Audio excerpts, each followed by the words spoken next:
Olá! Está aparecendo argumentos pela internet e por outros de que há divergência na questão da lei de Deus em Êxodo. É sabido que Moisés, quando desceu com as tábuas da lei, ao ver o povo naquela idolatria, ele quebrou as leis que Deus havia ditado. E na segunda versão, de acordo com Êxodo 31, mostra-nos no verso 18 que Deus escreveu como que o próprio Deus havia escrito os mandamentos. Diz assim, quando Deus acabou de falar com Moisés, isso na segunda vez, entregou a ele as duas placas de pedra onde o próprio Deus havia escrito os mandamentos. Ou seja, em Êxodo 20, Deus ditou os mandamentos. Agora, em Êxodo 31, Deus escreveu as leis. E muitos começam a questionar se há divergência entre uma e outra lei. Será que tem, de fato, alguma diferença? Esta e muitas outras questões você vai acompanhar agora, pois está no ar, na mira da verdade.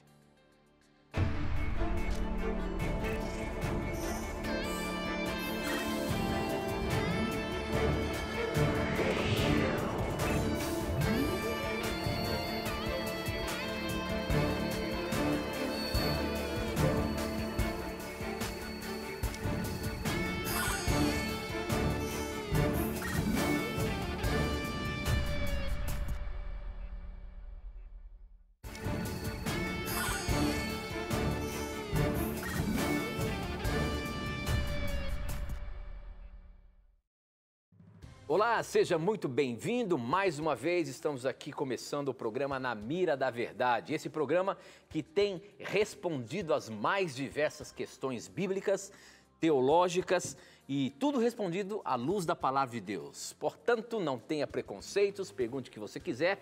Já nos conectamos com o Brasil e o mundo pelas ondas da internet e da TV espalhada pelo nosso país. Muito obrigado pela sua audiência e quem está ali pronto, preparado para responder as suas dúvidas, baseando-se na Palavra de Deus, é ele, professor Leandro Quadros. E aí, professor, tudo bem? Graças a Deus, tudo bem. Obrigado ao nosso telespectadora por acompanhar o programa.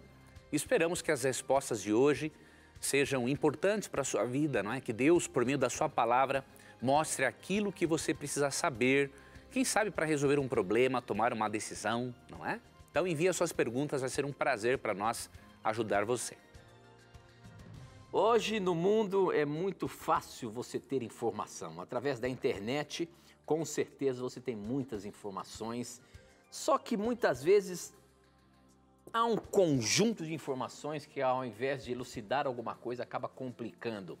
Essa é uma delas. Por exemplo, quando cita-se a ideia de que na segunda versão da lei que Moisés desceu do Monte Sinai, essa versão onde diz que foi escrito com o dedo de Deus em Êxodo 31, ali no verso 18, diferentemente de Êxodo 20, que Deus ditou as leis, acabam trazendo dúvidas. Será que foi diferente a segunda versão da primeira, aquela que Moisés quebrou as tábuas por causa da idolatria do povo? Professor Leandro Quadros, esse é um assunto que está aparecendo aí. Tem alguma divergência da primeira lei ditada por Deus e da segunda lei e escrita por Deus que Moisés trouxe do Sinai? O que algumas pessoas desinformadas não sabem é que a primeira versão da lei, ela não foi dada só de forma oral, ela foi dada também de forma escrita. Agora, digamos que isso não tivesse acontecido. Qual é o problema? Será que as palavras faladas de Deus não têm a mesma autoridade que as palavras escritas por Deus? Você vê a insustentabilidade de um argumento desses, né? Porque ridículo que seja. Tem que usar a palavra ridículo. Digamos que Deus tivesse dado a lei só de forma oral em Êxodo 20. E aí ele dá de forma escrita só em Deuteronômio 5. Então as palavras escritas de Deus tem mais autoridade do que as palavras faladas de Deus? Isso é uma coisa sem cabimento. Primeiro ponto. Segundo ponto, mesmo que Deus tenha falado com o povo de Israel, né? ali do Monte Sinai, com aquela nuvem escura cobrindo a presença de Deus, falar dos 10 mandamentos, essa versão oral também foi escrita. Nós temos como provar isso em 2 textos bíblicos. Então, não existe uma versão só oral e uma versão só escrita. Existe sim uma versão oral, mas que depois foi escrita, e a segunda versão que é escrita. E nós vamos ver isso aqui agora. O primeiro texto, nós vamos ler 2 textos, Êxodo 31, 18 e Deuteronômio 34, 1 e 2. Olha, professor, eu estou vendo aqui, virei algumas páginas da minha Bíblia aqui, e você sabe que ali no capítulo 34 de Êxodo também fala, vai mostrando ali que Deus, como que Deus ordenou que fosse feito, né? Que Moisés cortasse as tábuas, que ele ia escrever. Dá uma olhadinha lá para você ver eu também. tenho nesse, eu estou com ele aqui, esses 2 textos que eu falei que eu vou ler, Êxodo 31, 18 e Êxodo 34 e 2. Tu abriu um em Deuteronômio? Não, isso é em Êxodo 34, é que Tá. você falou Deuteronômio 5, né? Isso. Eu vou ler esse Êxodo 34 também. Êxodo 31, 18 diz assim: E tendo acabado de falar com ele no Monte Sinai, deu a Moisés as 2 tábuas do testemunho, tábuas de pedra, escritas pelo dedo de Deus. Lá em Êxodo 20 é mencionada a parte oral da lei, Deus falando com o povo. Só que Deus não só falou com o povo, ele deu a lei escrita pelo seu próprio dedo depois que ele fala com o povo, de acordo com esse texto aqui. E quando você vai para Deuteronômio 34, o que acontece? Moisés desce com a primeira versão escrita da lei, tá? E aí, como o povo estava adorando um bezerro de ouro, ali em Êxodo 32, Moisés fica indignado e quebra as tábuas da lei. E no capítulo 34, em 2, nós vemos claramente que Deus, além de escrever nas primeiras, ele escreve também nas segundas. E aí, isso aqui destrói essa especulação absurda, né, de que a lei foi dada só numa versão oral primeiramente, depois escrita. Então, isso significa que uma versão é superior à outra. Não tem cabimento. E até mesmo divergência, né, professor? Êxodo 34, 1 e 2. Então disse o Senhor a Moisés: lava 2 tábuas de pedra como as primeiras. Olha aqui, ó. Quer dizer que as primeiras, Moisés, apesar de Deus dar a lei de forma oral, nas primeiras também foi escrito algo, ó. E eu escreverei nelas as mesmas palavras que estavam nas primeiras tábuas que quebraste. Quem lê isso aqui e não entendeu o assunto tem algum problema, com leitura muito sério, né? Então, depois que ele quebra, Moisés, naquela revolta por o povo ter traído a Deus, né, idolatrando, adorando um outro Deus em forma de bezerro, aí Deus fala para Moisés, ó, lavra 2 tábuas de pedra como as primeiras, e eu escreverei nelas, nessas 2 tábuas novas, não é? As mesmas palavras que estavam nas primeiras tábuas que quebraste. E o capítulo 31, 18 diz que foram escritas pelo dedo de Deus. Então, não existe uma versão só oral da lei em Êxodo 20. Foi dada de forma oral, mas também foi escrita. E ela foi escrita por uma segunda vez por Deus. E aí a lei é repetida em Deuteronômio. E a única diferença que existe entre o decálogo de Êxodo 20 e Deuteronômio é que Deus, no 4º mandamento, acrescenta uma razão a mais para se guardar o sábado. O mais está tudo igualzinho. Por exemplo, aqui em Deuteronômio 5,12, diz assim, ó: guarda o dia de sábado para o santificar, como ordenou o Senhor teu Deus. 6 dias trabalharás e farás toda a tua obra. Mas o 7º dia é o sábado do Senhor teu Deus. Não farás nenhum trabalho, nem tu, nem teu filho, nem a tua filha, nem o teu servo, nem tua serva, nem o teu boi, nem o teu jumento, nem animal algum teu, nem o estrangeiro das tuas portas para dentro, para que o teu servo e a tua serva descansem como tu. Aqui é igual. Só que lá em Êxodo 20, Deus dá uma razão. Porque em 6 dias fez o Senhor os céus, a terra e o mar e tudo o que neles há, e ao 7º dia descansou. Então lá, a razão para guardar o sábado é Deus é o criador de todas as coisas. Aqui Deus dá uma outra razão, que não exclui a primeira, apenas complementa, porque Deus não deixa de ser criador. Ó, porque te lembrarás que foste servo, verso 15, na terra do Egito, e que o Senhor teu Deus te tirou dali com mão poderosa e braço estendido, pelo que o Senhor teu Deus te ordenou que guardasses o dia de sábado. Então, enquanto em Êxodo 20 a razão para guardar o sábado era o fato de Deus ser o Criador e o sábado ser um memorial da criação, em Deuteronômio 5, o mesmo mandamento do sábado está aqui, mas é apresentado com uma razão complementar. Ó, guardem o sábado e deixe os outros guardarem o sábado, os seus servos, escravos e tudo mais, porque vocês também um dia foram escravos no Egito.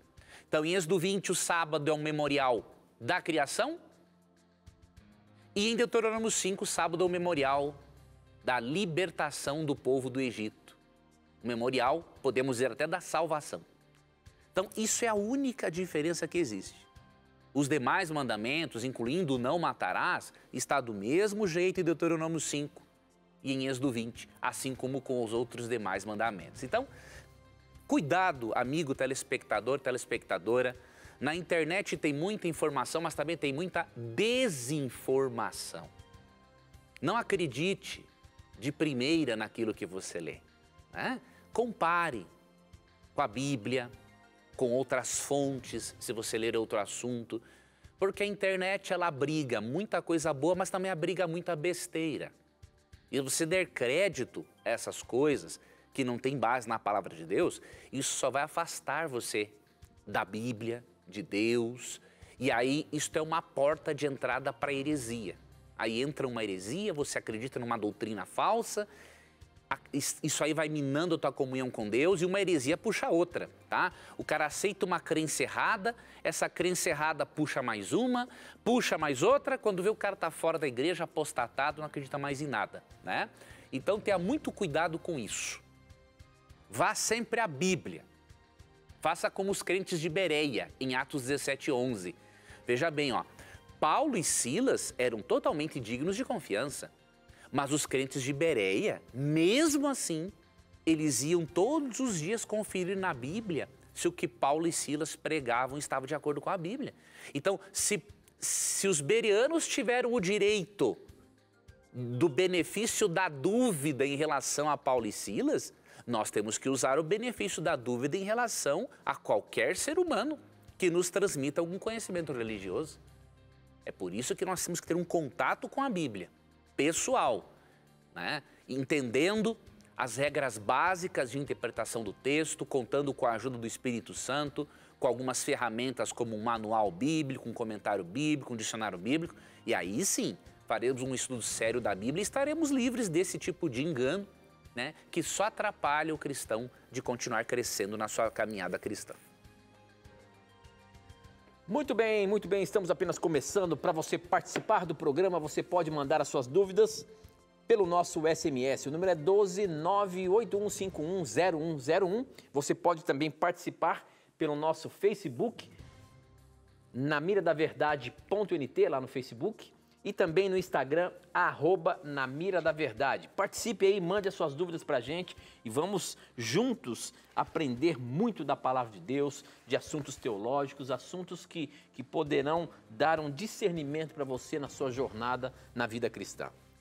Eu tenho uma pergunta aqui que chegou pelo nosso Instagram, deixa eu ver se tem um nome aqui, é Márcia. A pergunta é a seguinte, depois que eu me converti, professor, olha o que ela diz.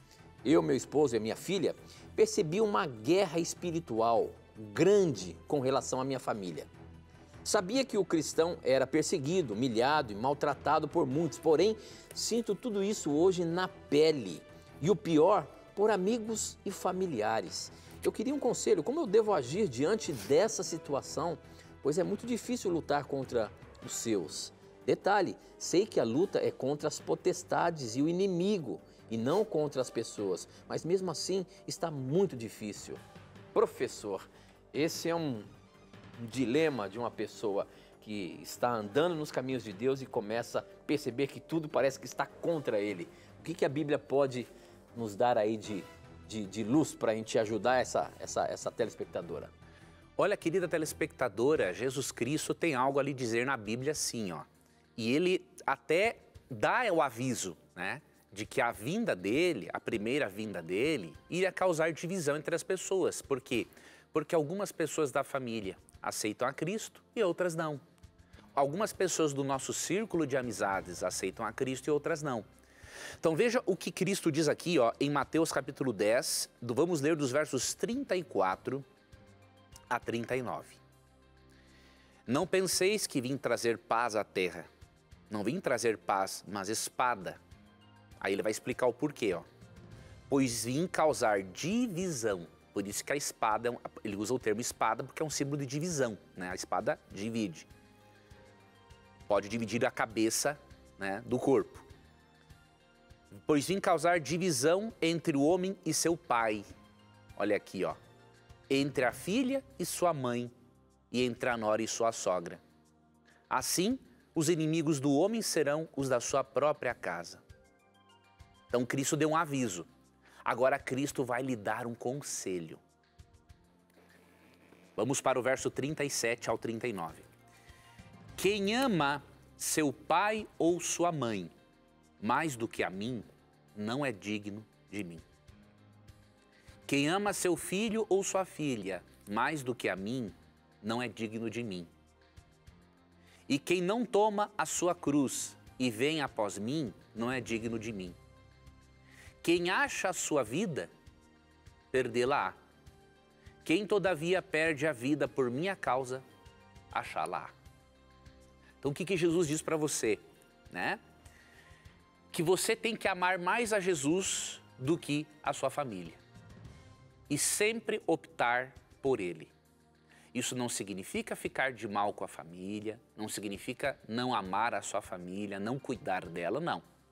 Só que ele disse o seguinte, se você quiser permanecer firme nos caminhos dele, você tem que desenvolver uma relação com Cristo tão profunda que você o ame mais do que a própria família. Porque se chegar um momento em que você tiver que optar entre um e outro, você tem que optar pelo seu Criador, pelo seu Salvador.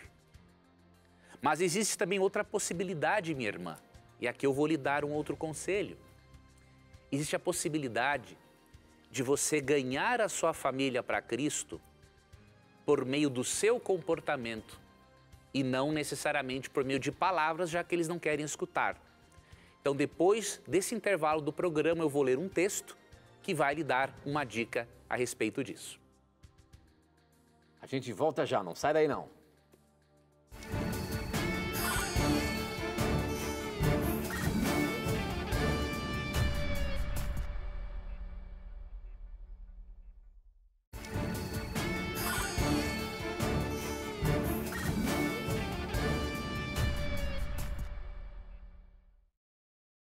Continuando a nossa resposta, vou deixar um texto bíblico para a nossa telespectadora ver que, já que os familiares não querem escutá-la, você não consegue ganhá-los por meio das palavras, Pedro aqui tem uma dica que ele passa para as esposas e que se aplica a qualquer cristão, né, que deseja testemunhar a familiares e amigos e que estão com o coração, a princípio, mais endurecido para escutar. Então, olha o que Pedro diz aqui, ó, 1 Pedro 3, 1 e 2. Mulheres, sede vós igualmente submissas a vosso próprio marido, para que, se ele ainda não obedece à palavra, seja ganho sem palavra alguma. Agora, como? Por meio do procedimento de sua esposa. Então, a tua família tem que ser ganha para Cristo por meio do seu comportamento, da forma como você procede diante deles. Ao observar o vosso honesto comportamento cheio de temor, que é o mesmo que respeito. Então você tem que permitir que as pessoas observem você e vejam que a fé cristã fez uma diferença extraordinária na sua vida. Então há pessoas que nós podemos e devemos sempre priorizar o falar, pregar para elas, mas há pessoas que não estão dispostas a ouvir. Então, a melhor forma é você falar por meio do seu testemunho pessoal. E aí eu finalizo deixando para você Mateus 5:16. Assim, brilhe também a vossa luz diante dos homens, para que vejam as vossas boas obras e glorifiquem a vosso Pai que está nos céus. Então, minha irmã, seja um diferencial. Mostre pelo seu comportamento, pela sua forma de falar e de ser, que a religião tornou você uma pessoa melhor ainda. E isso vai, com certeza, ser usado pelo Espírito Santo para ir abrandando os seus familiares. Muito bem, professor. Olha só, uma pergunta que chegou aqui pelo nosso SMS. O telespectador está afirmando uma coisa, eu vou colocar na mira aqui. A questão é a seguinte, olha só como que ele escreve. Professor Leandro, por que os pregadores não falam que tatuagem é uma das assinaturas do diabo no corpo das pessoas e que está cada vez maior essa prática entre os jovens e adultos também? Então ele afirma isso e ele pergunta, por que os pregadores não falam que isso é que a tatuagem é uma assinatura do diabo no corpo? É isso mesmo? A Bíblia fala alguma coisa sobre isso, professor? E a gente pode considerar que é, sim, uma assinatura do diabo? Não, nós devemos evitar isso, né? Obviamente, tem tatuagens, não é? Em que as pessoas desenham diabo, demônio e muitas coisas. Você até pode chamar isso de uma assinatura do diabo, né? Se a pessoa desenha algo demoníaco, é porque ela ou pensa em ter uma relação com aquilo, ou às vezes tem alguns que nem sabem, né? Mas nós não podemos generalizar, né? Tem muitas pessoas boas, sinceras, né, de bem, que têm tatuagens. Então não é assim que nós ensinamos elas, né? Dizendo, ó, a tua tatuagem é uma assinatura do diabo. E se a pessoa tatuou Jesus Cristo no braço? E aí? Você entende? Então não é esta abordagem. Nós temos que explicar o seguinte. No Antigo Testamento, Deus proibia o uso de tatuagens porque Ele queria que o seu povo não estivesse relacionado a práticas pagãs, porque a tatuagem fazia parte, né, de práticas pagãs de adoração, e Deus queria que o seu povo seguisse um princípio de modéstia e fosse diferente dos demais. E o mesmo princípio de modéstia vemos no Novo Testamento. Mesmo não usando o termo tatuagem, nós vemos que o uso da tatuagem não se enquadra nesse princípio de modéstia cristã. Mas aqui só uma observação. Isso é um princípio de modéstia cristã. Não quer dizer agora que as pessoas que têm tatuagem vão para o inferno por causa disso. Não é, né? Deus considera primeiro a graça de Jesus sobre a vida dessa pessoa e todos os aspectos da vida dessa pessoa. Então, nenhuma pessoa tatuada precisa sentir-se longe de Deus. Agora, é importante saber que a preferência de Deus quanto ao estilo de vida é que não se use, tá? Então, por exemplo, em Levítico 19:28, você tem, Tito, a nova versão internacional aí? Eu tenho, no celular eu tenho sim. Leia para nós, Tito, Levítico 19:28, na nova versão internacional, que é a NVI. Certo. Aí tu vai me dar uma ajuda aí grande para mostrar. Me fala de novo, Levítico, como que é? Levítico capítulo 19, enquanto eu abro em outro texto, verso 28. Vamos lá. Verso 28 diz o seguinte, professor Leandro Quadros. Tá aqui, ó. Não façam cortes no corpo por causa dos mortos, nem tatuagens em vocês mesmo. Eu sou o Senhor. Olha que interessante. Primeiro, não façam cortes no corpo por causa dos mortos, porque isso era uma prática pagã para invocação de mortos, não é? E não façam tatuagens em vocês. Eu sou o Senhor. Né? Lógico, era ligado a um ritual pagão? Era. Mas veja, você não vê a aprovação de Deus para aquilo. E aí você vai para o Novo Testamento, falando de um princípio de modéstia, diz assim, ó, 1 Timóteo 2:9. Da mesma sorte que as mulheres em traje decente se ataviem, com modéstia e bom senso, não com cabeleira frisada e com ouro ou pérolas ou vestuário dispendioso, porém com boas obras, como é próprio às mulheres que professam ser piedosas. Qual é o princípio aqui? Que nós devemos chamar mais a atenção pelo que somos do que para aquilo que usamos. E a tatuagem, ela faz com que chamamos mais a atenção para o corpo do que para o nosso interior. Então, esta é a recomendação de Deus. Não que Deus vai mandar para o lago de fogo quem usa tatuagem, mas Deus prefere realmente que os seus filhos não usem, que tenham um estilo de vida diferente daqueles que não aceitaram a Jesus. Muito bem. Eu tenho uma pergunta aqui no SMS, mas tem uma interessante aqui no Facebook, já deixei preparada aqui. A pergunta do Facebook, quem mandou foi o Danilo. Olha só o que ele perguntou. Sabemos que não devemos consultar os espíritos dos mortos, mas os espíritos dos mortos existem? Eles podem nos falar ou revelar alguma coisa? E aí, professor? Veja, realmente a Bíblia diz que não devemos consultar os espíritos de mortos. Então isso está afirmando que existe espírito dos mortos? Não, pelo contrário.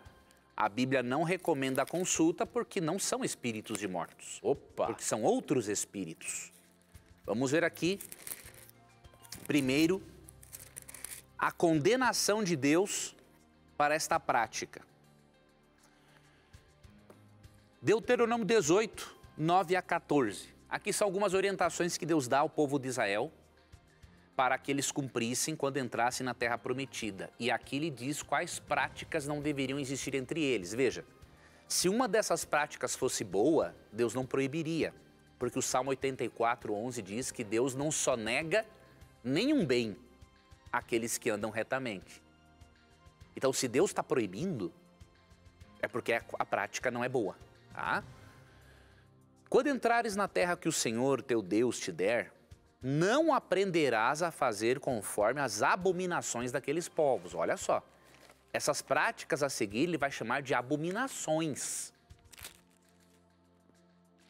Não se achará entre ti quem faça passar pelo fogo o seu filho ou sua filha, ou seja, primeira prática abominável que não é para ter no povo de Deus, sacrifício infantil, nem adivinhador, deixa eu ver, já adivinhação também é algo abominável para Deus, nem prognosticador, nem agoureiro, nem feiticeiro, nem encantador, nem necromante.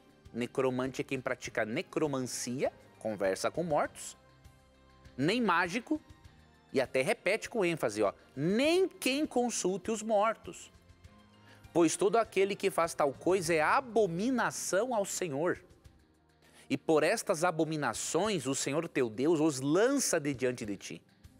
Perfeito serás para com o Senhor teu Deus. Ou seja, a forma de ser perfeito para com Deus é não ter essas práticas aqui entre o meio, entre o povo. Inclusive a de consultar mortos. Porque estas nações que has de possuir ouvem os prognosticadores e os adivinhadores, porém a ti o Senhor teu Deus não permitiu tal coisa. Simples. Deus não permitiu isso para os seus filhos, não importa a época em que eles estejam. E por que que ele não permitiu? Veja, você tem que entender uma coisa. Em Efésios 6,12, é dito que nós estamos num conflito entre o bem e o mal. E que existem duas categorias. Ou melhor, existem dois lados. Nós podemos estar de um desses lados. Porque a nossa luta não é contra o sangue e a carne, e sim contra os principados e potestades. Só que são classes, né, de seres demoníacos. E também existem de anjos, né, não caídos. Contra os dominadores deste mundo tenebroso, contra as forças espirituais do mal nas regiões celestes.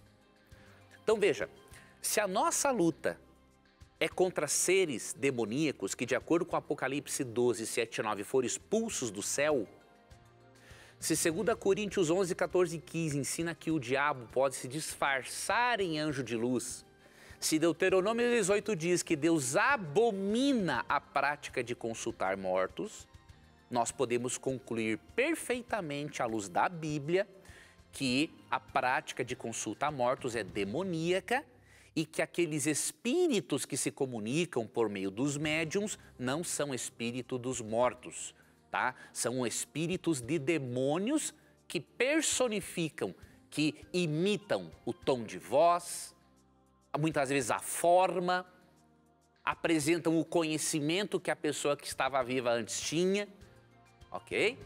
Então é uma prática muito perigosa. E por quê? E enganadora, porque a pessoa vê ali a imagem ou o tom da voz do seu ente querido, ele acredita que é. Mas se ele for à Bíblia, ele vai ver que são demônios disfarçados de pessoas mortas. E a última razão é de Eclesiastes 9, né? Versos 5, 6, que diz assim: porque os vivos sabem que hão de morrer, mas os mortos não sabem coisa nenhuma. Nem tampouco terão eles recompensa, porque a sua memória jaz ou está entregue ao esquecimento. E aí continua o texto: amor, ódio e inveja para eles já pereceram. Ou seja, o morto não sente nada. Para sempre não tem eles parte em coisa alguma do que se faz debaixo do sol. Então, enquanto não houver a ressurreição, não há como um morto se comunicar com um vivo, porque o morto está num estado de inconsciência até o dia da ressurreição. Então não tenha dúvida. Não estou falando aqui dos irmãos espíritas, né? Que são muitos deles, são filhos de Deus, que estão num processo de aprendizagem, né? Pessoas muito boas e que fazem uma diferença muito positiva na sociedade. Né? Mas o espiritismo, né, a doutrina espírita, especialmente em relação a médios e a consulta a mortos, de acordo com a Bíblia, essas doutrinas são diabólicas. Muito bem, professor. Tem essa pergunta. Nós estamos falando aí sobre tatuagem, aí começam a chegar as perguntas, né? A Raquel ainda perguntou, já que estávamos falando de tatuagem, né? Com relação às tatuagens também não são bem vistas aos olhos de Deus. Eu queria saber... com relação aos acessórios, tipo brincos, colares, pulseiras, isso é proibido aos olhos de Deus? Veja, no texto... Essa é uma dúvida que sempre chega pra gente, né, professor? Sobre os adornos e tudo mais. Já falamos algumas vezes, mas é importante o nosso telespectador que pergunta aí, a gente dar a resposta para ele mais de uma vez ou de formas diferentes. O que a Bíblia, o que você pode dizer pra gente na Bíblia aí sobre esse assunto? Eu vou ler o texto que eu li antes e mais um, para a nossa telespectadora perceber. Ó. 1 Timóteo 2, 9 e 10. Da mesma sorte que as mulheres em traje decente se ataviem. Então, primeiro ponto, né, a Bíblia não é contra a mulher se ataviar, se enfeitar, cuidar de si, tá? A mulher tem que ser apresentável assim como o homem. Né? Agora, a Bíblia ensina como. Se ataviem com modéstia e bom senso. O que envolve o bom senso? Isso aqui é importante. Envolve você vestir-se de acordo com a sua idade. Né? Então, uma jovem não deveria se vestir como uma senhora da terceira idade e uma senhora da terceira idade não deveria se vestir como uma jovem. Né? Então, tem que ter o bom senso na escolha da roupa. Não com cabeleira frisada, que era um cabelo trançado com tranças de ouro, ou seja, um cabelo chamativo. Então, a mulher pode cuidar do seu cabelo, pode e deve, mas ele não deve chamar mais atenção do que o seu comportamento cristão. E segue. Não com cabeleira frisada e com ouro ou pérolas. Então, aqui claramente é uma referência a joias. Então, as joias também não fazem parte do estilo de vida da cristã. Ou vestido dispendioso, ou seja, roupas caríssimas, também não fazem parte do estilo de vida proposto para as mulheres cristãs. Porém, com boas obras, como é próprio as mulheres que professam ser piedosas. Então, de acordo com esse texto, realmente joias, colares e outras coisas não fazem parte do estilo de vida cristão. Não estou dizendo que as irmãs das igrejas que usam isso vão perder a salvação por isso, não estou dizendo isso, tá? Mas eu tenho que lhe mostrar que Deus prefere que você apareça mais pelo que você é do que para aquilo que você usa. O apóstolo Pedro também diz algo a respeito. Eu sei que tem pessoas que reinterpretam esses textos para dizerem que não há problema em usar joias, não é? Realmente não é um problema de ordem moral. não há mesmo. Mas o princípio de modéstia cristã não recomenda mesmo o uso dessas coisas, né? Então, mesmo que tentem reexplicar os textos, se você lê-los com atenção, você vê que essa reexplicação dos textos realmente não condiz com a realidade. 1 Pedro 3, 3 e 4. Não seja o adorno da esposa o que é exterior, como o frisado de cabelos, adereços de ouro, aparato de vestuário. Seja, porém, o homem interior do coração, unido ao incorruptível trajo de um espírito manso e tranquilo, que é de grande valor diante de Deus, pois foi assim também que a si mesmas se ataviaram outrora as santas mulheres que esperavam em Deus, estando submissas a seu próprio marido. Então, definitivamente, né, o estilo de vida proposto por Deus chame mais a atenção para o que você é do que para aquilo que você usa no seu corpo. Muito bem, professor Leandro Quadros, nós temos que ir para mais um intervalo, mas aproveite o intervalo, manda sua pergunta para a gente volta já.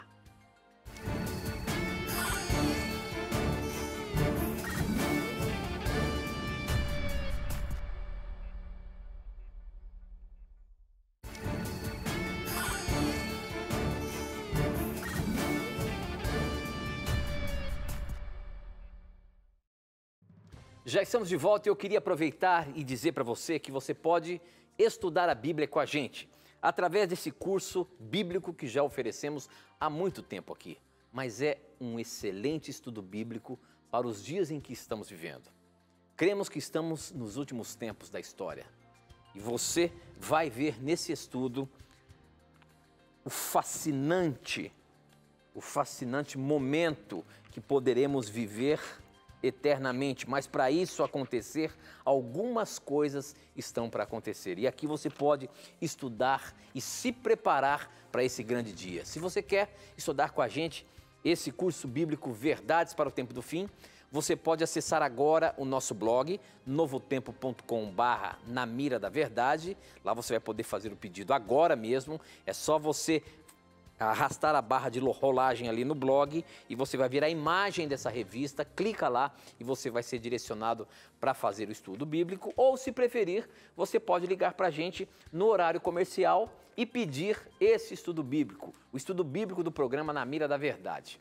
Verdade para o Tempo do Fim. O nosso número no horário comercial é 0 operadora 12 2127 3121. É muito fácil, 2127 3121. Liga lá, pede o seu estudo bíblico ou então acesse agora o nosso blog e peça agora mesmo, tá bom? Bom, tem uma pergunta que chegou aqui pelo nosso Instagram. O nome é Eliane, ela é de Vilhena, Rondônia, e a pergunta é a seguinte: há um tempo estou buscando a verdade. Tudo começou quando, assistindo a TV Novo Tempo, conheci o programa Na Mira da Verdade. Eu gostaria muito de sua ajuda para entender o contexto da epístola do apóstolo Paulo aos Colossenses, e principalmente o capítulo 2, os versos 14, 15, 16 e 17, pois os católicos dizem que aqui o sábado foi abolido. Esse é um texto clássico de Colossenses 2, né, que começa ali no verso 14, passa pelo 16, onde está o ápice do negócio, e também o 17. Professor Leandro Quadros, mais uma vez aí, vamos explicar esse texto que traz muita dúvida para o nosso telespectador. Antes de explicar esse texto, eu quero agradecer a esta querida telespectadora pela confiança na Novo Tempo, Na Mira da Verdade, e quero deixar para você uma promessa de que Jesus vai ajudar você a encontrar a verdade por meio do Espírito Santo e que você não será enganada por nenhum sistema, seja religioso ou político, se você continuar com o coração aberto à verdade. Eu vou ler para você a promessa, João 7,17, e aí vou lhe explicar o texto, tá ok? João 7,17, Jesus promete o seguinte: quem quiser a vontade de Deus, quem quiser fazer a vontade de Deus, saberá se meu ensino vem dele ou se falo por mim mesmo? Ele estava aqui falando, né, com um grupo de pessoas no templo que estavam meio que duvidando do ensino de Cristo. Mas Cristo disse o seguinte: quem quiser a vontade de Deus vai saber, vai conhecer se o ensino que eu apresento vem de Deus ou se eu falo por mim mesmo. Então esta é uma promessa de Cristo, de que todo aquele, toda aquela que de coração quer fazer a vontade de Deus, não vai ser enganado, não vai ser enganada por nenhuma doutrina falsa. Então tenha em mente que a sua sinceridade é uma bênção para a sua vida, porque Deus vai guiar você no conhecimento de toda a verdade. Ok? Vamos então para Colossenses 2, 14 a 16. É um texto muito usado realmente no meio religioso como um todo, né? Seja católico, mas especialmente no meio evangélico, para dizer que o mandamento do sábado foi abolido. Mas, veja, não teria lógica em Paulo abolir o sábado por algumas razões. Primeiro, porque a Bíblia de Paulo era o Antigo Testamento. E o Antigo Testamento nunca ensinou a observância de um outro dia que não fosse o sábado. Então esse é um primeiro ponto. A Bíblia de Paulo era o Antigo Testamento. E o Antigo Testamento ensina que o sábado é o dia, o único dia da semana que foi abençoado e santificado por Deus, de acordo com Gênesis 2, 2 e 3. Segundo aspecto, Paulo não poderia abolir o sábado porque Jesus não deu tal autorização. Em Mateus 5,17 ele disse, Jesus, não penseis que vim revogar a lei, que são os escritos de Moisés e o conteúdo ali, ou os profetas, o Antigo Testamento. Não vim revogar, mas vim para cumprir. Porque em verdade vos digo, até que o céu e a terra passem, nem um i ou um tio jamais passará da lei, até que tudo se cumpra. Então Cristo disse que ele não veio revogar a lei de Moisés, que são os 5 primeiros livros da Bíblia, e nem o restante do Antigo Testamento. E ele disse que enquanto existiu o céu e a terra, nenhuma letra i e nenhum acento, nenhum tio é para tirar da lei. Então esse é o segundo ponto. E o terceiro ponto para Paulo não estar abolindo o sábado é que o próprio Paulo guardava o sábado, mesmo em lugares em que não havia sinagoga. Aí nós já refutamos essa ideia, Paulo guardava o sábado porque era judeu. Não. Ele guardava o sábado porque é um mandamento bíblico. E em Atos 16:13 vemos Paulo observando o sábado, num território que não tinha sinagoga. No sábado saímos da cidade para junto do rio, onde nos pareceu haver um lugar de oração. E assentando-nos falamos às mulheres que para ali tinham concorrido. Então, no sábado, ali não tinha sinagoga, eles foram em meio à natureza, encontraram um lugar ali bom para a oração, para a comunhão com Deus no sábado, e ele guarda o sábado aqui. Então, veja, essas razões nos impossibilitam de crer que Paulo abolisse o sábado, né? Primeiro, a Bíblia de Paulo mandava guardar o sábado. Segundo, Jesus não autorizou Paulo e a ninguém a mudar o sábado. Terceiro, o próprio Paulo guardava o sábado mesmo em territórios não judeus.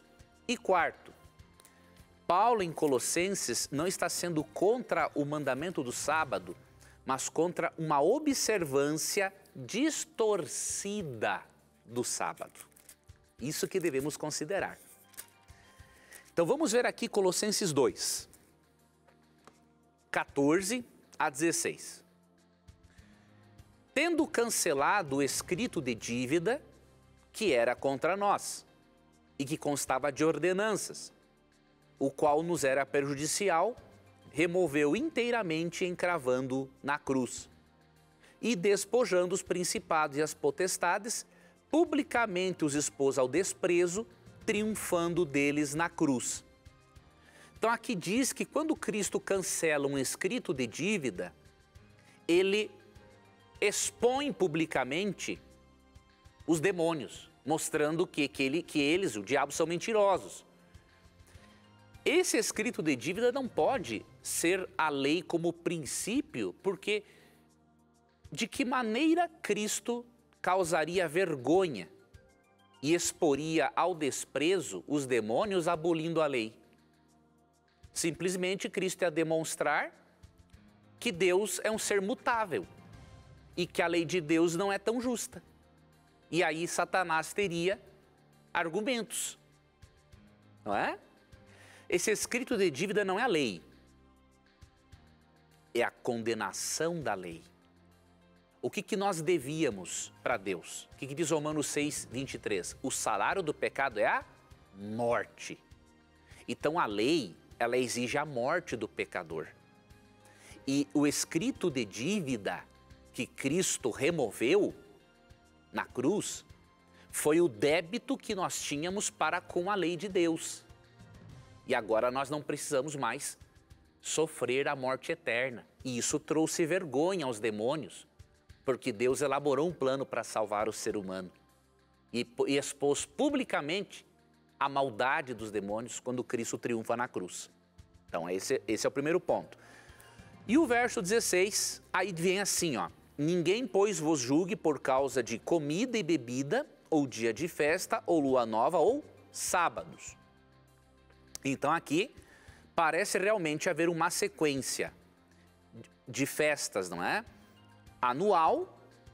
Quando fala aqui dias de festa, né, ou dia de festa, é uma referência anual.